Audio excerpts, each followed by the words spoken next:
ahead of us to get to that point. But isn't Montgomery County also changing?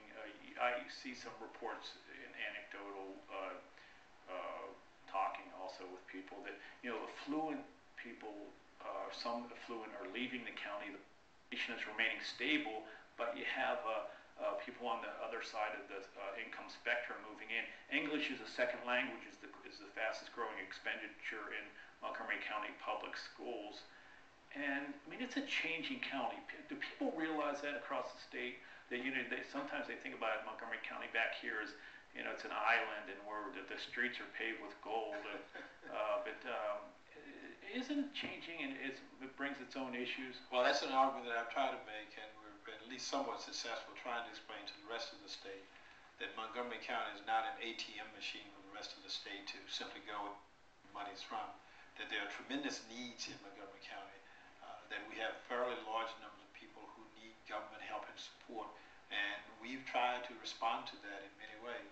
And so we have to make certain that that message continues to go out there in terms of the public understanding the challenges we face. Yes, we are changing. We're changing because we have greater needs in Montgomery County.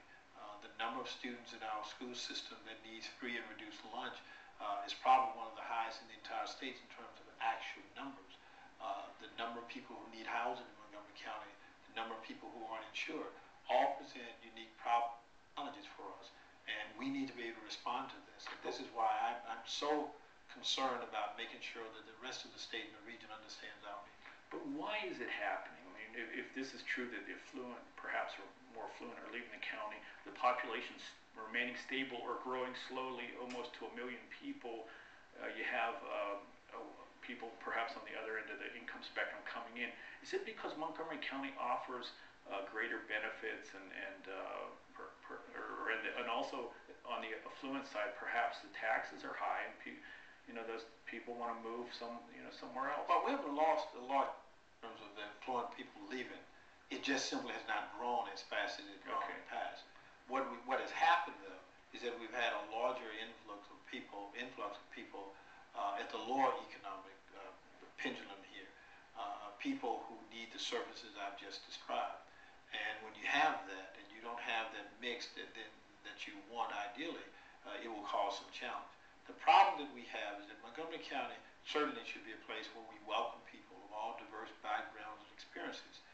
But we should not be the community in which people come in the rest of the metropolitan area but not absorb an issue of similar demographic section of the population.